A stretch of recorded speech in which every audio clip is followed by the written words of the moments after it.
historically, men are 82% more likely to commit crimes because women are more apologetic, they are remorseful. Are you remorseful? Not at all. Why? Why would I be? No, that's not what she meant. She was saying, Yeah, in court today you said you're not here to pretend to be remorseful. Of course not. Why would I do that? let's get into it. I'm about to introduce you to one of the most diabolical women you have ever met in your life. This is Angela Simpson's story. You probably heard of her if you are into true crime, but I'm going to go a little deeper. There's a story I want to tell y'all. Can I tell you a story? Let's go. We are going to start our story in the sun-soaked streets, word twister, of Phoenix. So Angela Simpson was born on November 29th, 1975. Ooh, she's younger than me. Yikes. And she had a life that was anything but sunny. By the age of 10, she was already grappling with mental health issues and found herself in and out of mental health facilities. So she actually had some mental issues, okay? And I put this is all in the thing. I know what y'all be saying, T, not again. Listen, this is the truth, okay? Let's go a little bit further. Her early years were marred by struggles with drug addiction and brushes with the law. So she was like in these streets at a very young age, okay? She became a mother to 4 children, though the details about them remain scarce, perhaps a testament to the chaotic life she led. I think whoever's taking care of them, and probably they're older now, so they probably don't want nothing to do with her. I don't know. She may have a relationship because it's always, she got 4 kids. It's always at least one. Usually it's the baby. They say, I love mommy anyway. So I don't know if she has a relationship with her children or not, but she has 4, and I could barely find any information on them. Okay, so Angela's life was a cocktail of mental illness, substance abuse, and she had a penchant for violence, which was a dangerous mix that could reach its boiling point. In other words, she had a temper. Okay, she had a temper, which is in par, or on par rather, with people who have some mental illness. Now, we got to get serious. Enter Terry Neely. He was a 46-year-old man confined to a motorized wheelchair. Now, he was living in an assisted facility place, so he was having assistance with his everyday regular life. But on August 2nd, 2009, Terry left his residence unaware that he would never return. So this man is out here literally rolling around, and now he's coming into the eyesight of her. So Angela, with promises of and drugs, lured Terry to her apartment. Now, what followed was a 3-day ordeal that can only be described as a descent into hell. We're going to go deeper into this story, y'all, but this woman, first of all, people kept trying to say that she's well. Can anybody, I just need y'all to look at her face and if y'all tell me she's well. Mind you, I've already told you that it's on record that she has issues, mental health issues, but this woman looks insane, especially right here. Look at the one eye and then the other eye. Even though I got the one eye too. If you look, stay on topic to it. But this woman is clearly, something is wrong with her, right? So now she is coming to meet this guy, or this guy meets her under the guise of whoever she's throwing that thing out, and apparently he was catching it. And over the 3 days, y'all, brace yourselves, Angela unleashed a torrent of brutality. She beat him with a tire iron. Then it was approximately 50 times in the body. You know what that means? I hate to be too whatever. This is a true crime channel, or all things real, fiction, true crime. But you know what I mean. And if y'all don't know what this means, then what are we doing? Okay, I'm about to say something else. And extracting his teeth and driving a 3-inch nail into here. Okay, she even forced him to watch his own torture or demise through a mirror. Okay, stating he needed to see what he deserved. And I want to pause right here because first of all, there's no way that a person that could do this is well. There are some people who have a problem with getting a mouse out of a trap, and you won't even see when it closes in. Meaning that you set the trap out, and then it take them, and then it's done. But there's people who I remember when I was in DC, when I was living in DC, and there was a mouse every other month or week, rather week or month, when you were afraid to go downstairs when you know that trap was set, because you did not want to have to be there hearing it wiggle around. So the fact that she sat in front of the mirror and watched and then was doing that is not a person that was well. Does anybody need to see this woman's face again? Okay, and we're gonna get into some confessions. I want y'all to hear what and how she speaks to prove my point that this is not a well person. Okay, so eventually she ended his suffering by, which anybody knows who's in true crime, or maybe anybody don't know, which is probably why I do anti-hero books. And one of my guys that in one of these books was capable of a lot of things. But anybody knows that kind of stuff, knows that if you are, that takes work. Now, granted, he probably has been through this for 3 days, so he may not be as strong, and he was disabled, but it's not easy to do that. You really got to put in work. Okay. And she did this with a television cord, but her depravity didn't stop there. She also cut off the body parts and placed them in a bin, which she set ablaze. Okay. She set this bin ablaze. Y'all got to come and hear this woman talk. We are nowhere done, almost done. But I want you to hear why this woman keeps getting attention and proves to my point that some of the things that we say that are evil, a lot of the things that we say which are evil, are in most cases mental illness. It does not mean that we let people out. In other words, I believe and I stand by the fact that humans on their surface are good people. They're born with that.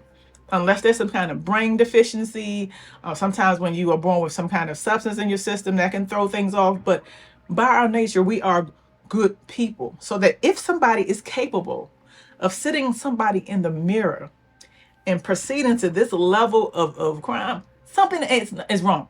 I don't know about y'all, but I don't know many people like this.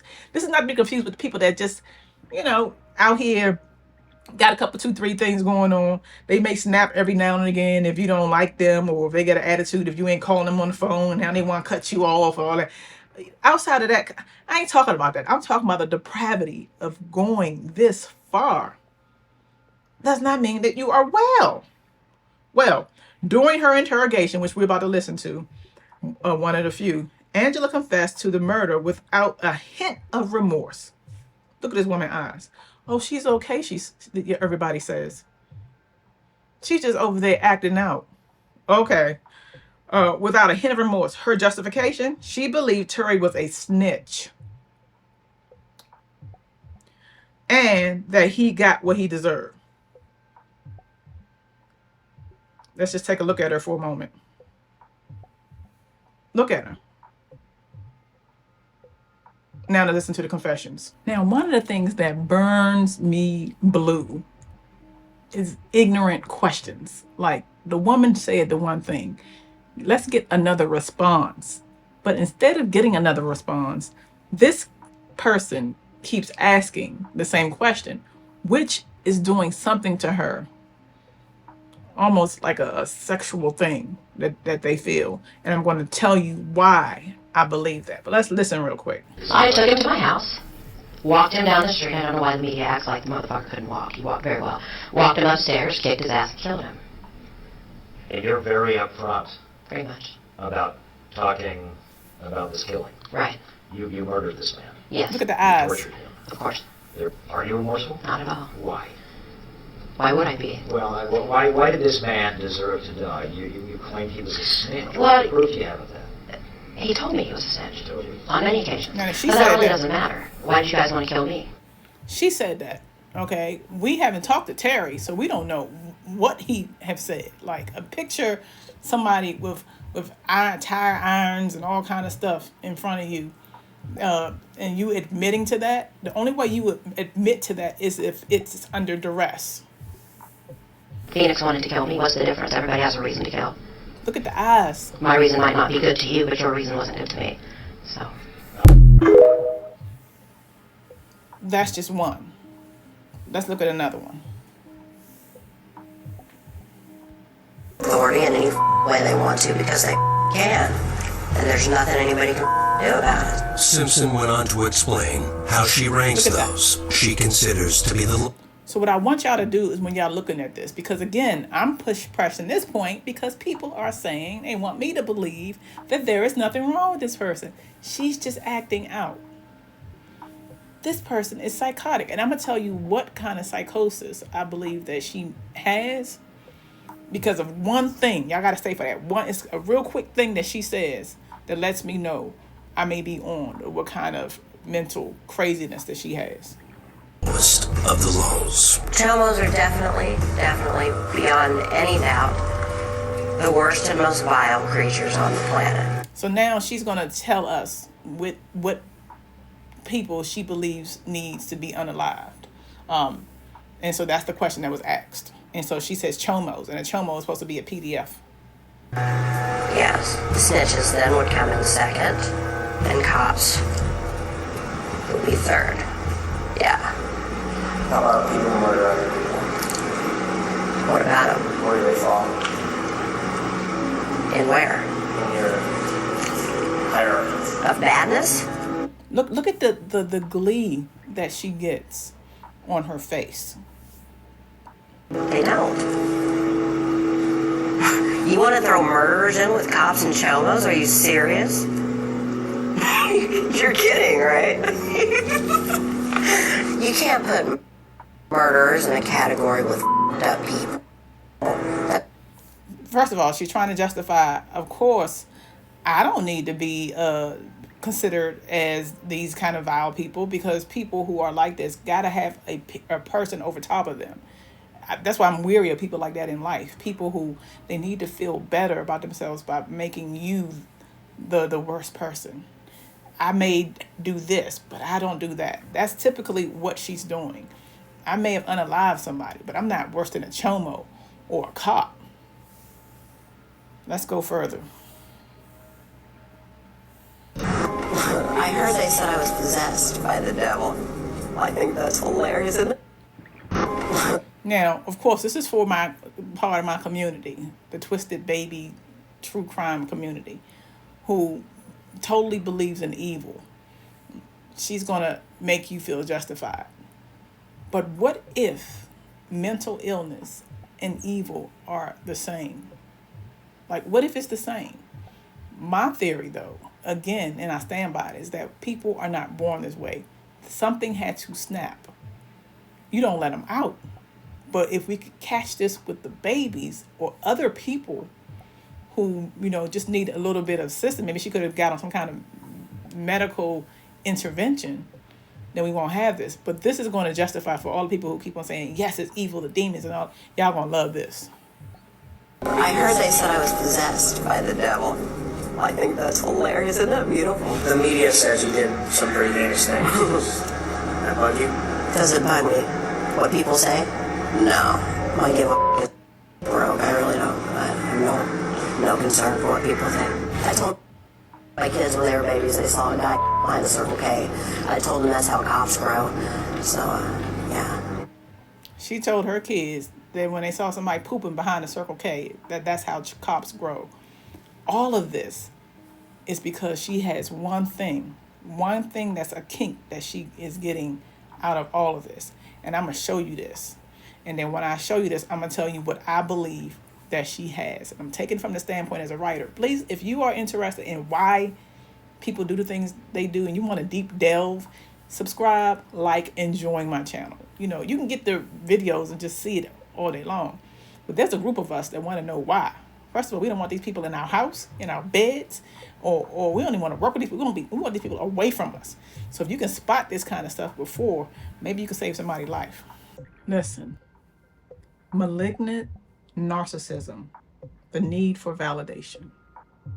This is a mix of narcissism and psychopathy, where the person craves admiration or reaction, even if it's fear.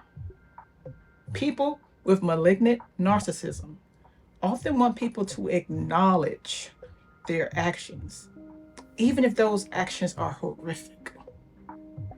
When Angela acts, what I'm about to show y'all, she might be looking for validation to see if her crime had the intended impact. Did I get a tap from you? Or that thing that I believe is kind of sexual. She might also be testing the interviewer's emotional reaction to determine if he sees her the way she sees herself, which is powerful.